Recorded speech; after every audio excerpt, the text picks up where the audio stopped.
You get it checked out, I'll lower the tube. Right. I'm gonna check out the flange down here and see if it's okay. Okay, got it.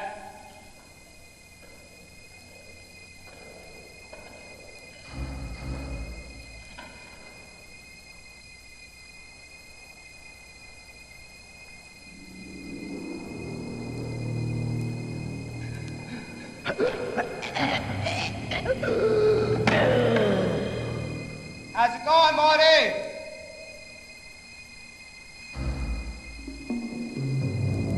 Yo, Marty! You okay, buddy?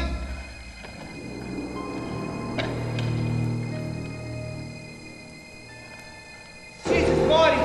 What's the matter?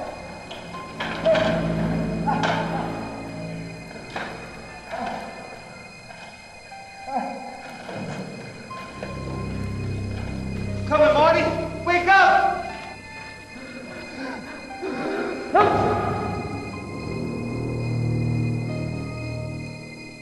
Yo, is anybody in there?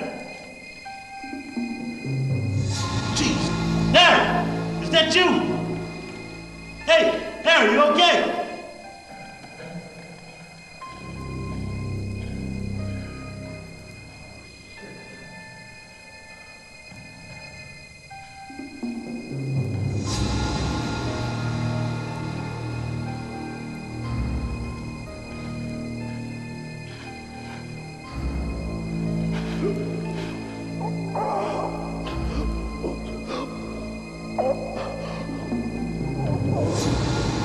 Marty! Harry? What do you see? I gotta take a look.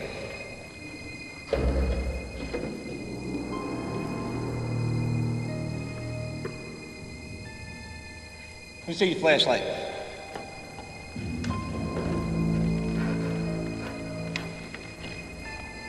Is anybody there?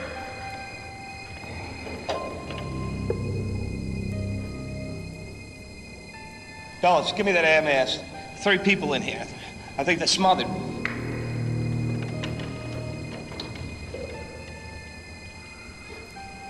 I'll get a rope. You tie to their belt, and I'll pull them up. Hurry up! Crisis with man. Get on the rope, Fred.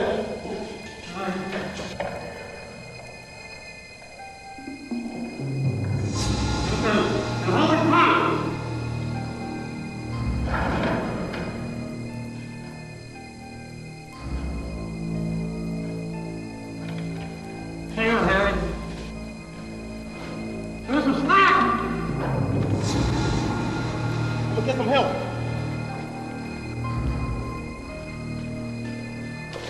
You okay, Freddie?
Most of them died trying to rescue each other.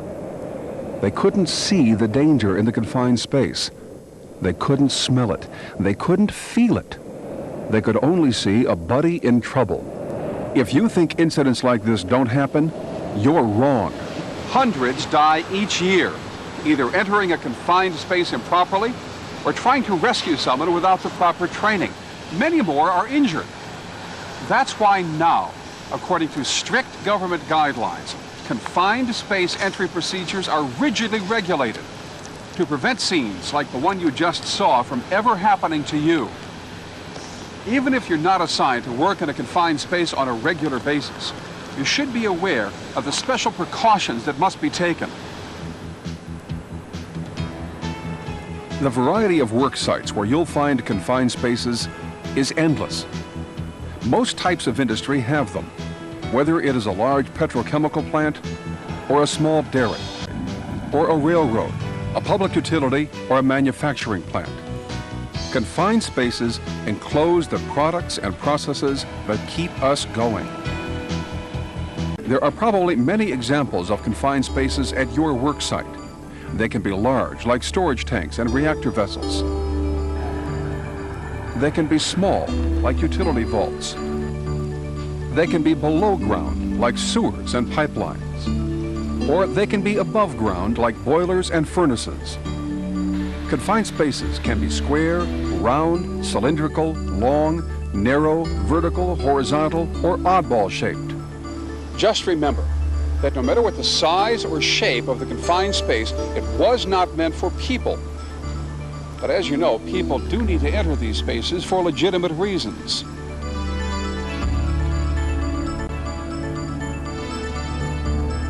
When a confined space entry must be made, it may be for some kind of inspection, or to clean the inside of a vessel.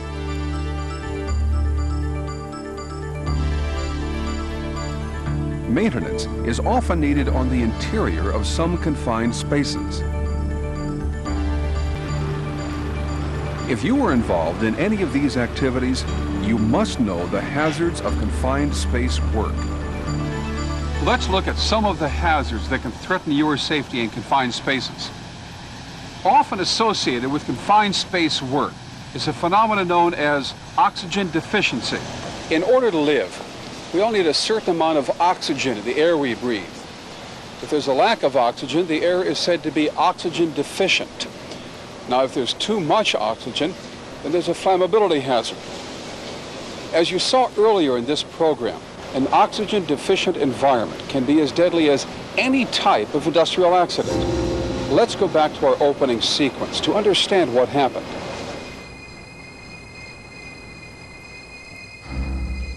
What we'll see is what the workers could not see. We'll see how an invisible but deadly hazard took the lives of 5 unsuspecting people. The first victim entered the space for routine repair. At first, he had no problem breathing. What he did not know was that in the lower level of the tank, there was not enough oxygen. Just a short time before he entered, a heavier gas was used in the tank.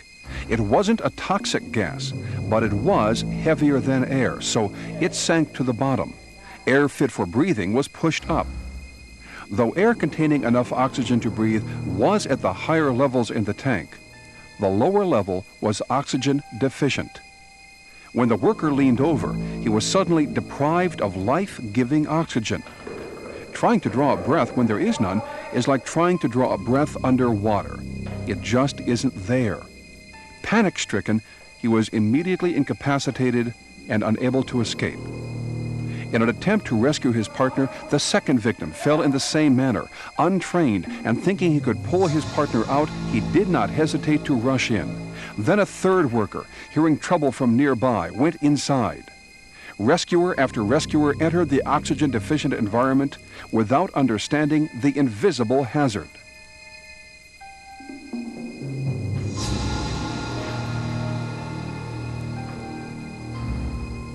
The idea of wearing a respirator was a good one, but not this kind of respirator. His particular unit was an air purifying respirator designed to remove contaminants from the air. It could not supply air. What he needed was an air supply, either a self-contained unit with a tank or an airline respirator connected to an outside air source. Each would-be rescuer responded to the crisis impulsively. Had the tank been full of rattlesnakes or boiling acid, they would have seen the danger. But you can't see oxygen deficiency. In this case, and in most cases of oxygen deficiency, a properly executed confined space permit could have prevented all of this. the victims would have been aware of the conditions inside and what to do about them. You cannot tell by visual inspection whether there is enough oxygen to breathe. Oxygen deficiency is a leading cause of death in confined spaces. Fatalities have been recorded in spaces less than 7 feet deep.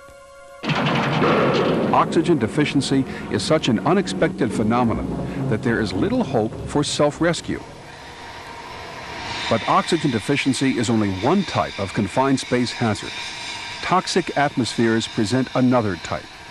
Gases, vapors, and fumes can have poisonous effects on the body. Depending on the concentration in the space, some can kill quickly if inhaled. Others may produce delayed effects, which may not show up until years after exposure. Some of the more common toxic gases are carbon monoxide and hydrogen sulfide. In one instance, a worker in an unventilated sewer entered the space to refuel a gasoline-powered pump. He was overcome by carbon monoxide and died. Other fatalities have happened when vapors from cleaning solvents were inhaled. The lack of ventilation in a confined space is the greatest contributor to death in toxic atmospheres. Combustible atmospheres are also possible in confined space work. Storage tanks commonly contain residues from flammable materials. A fire or explosion in one of these could have catastrophic consequences. Another confined space hazard is engulfment. This means that an entrant is trapped or enveloped, usually by dry bulk materials. The worker is asphyxiated or crushed by the engulfing material. Liquid substances can also be engulfing. In other words, a worker could drown in a confined space. If sources of mechanical or electrical energy in a confined space are not isolated and locked out, workers could be crushed by equipment that is inadvertently activated.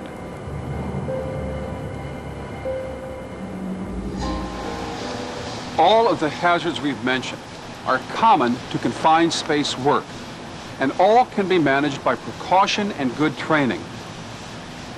Government regulations establish a strict permit entry procedure designed to reduce confined space injury and death. Remember that a confined space entry permit is a requirement. If for any reason you need to go into a confined space, you must have a permit. If you're not sure whether your worksite has a permitted entry requirement, check with your supervisor or with the safety department. If you see someone in trouble inside a confined space, do not attempt rescue. Call for emergency assistance. Not going in after a friend may be the hardest thing you'll ever have to do. Confined space fatalities happen to unsuspecting victims. That's why this permit is required. A permit suspects everything and makes sure that all suspicions are eliminated before an entry is made. No amount of strength can supply you with breathable air when there is none. No heroic intention can allow you to hold your breath long enough to extricate an unconscious victim. And no bond of friendship can justify you committing suicide instead of calling for trained rescue.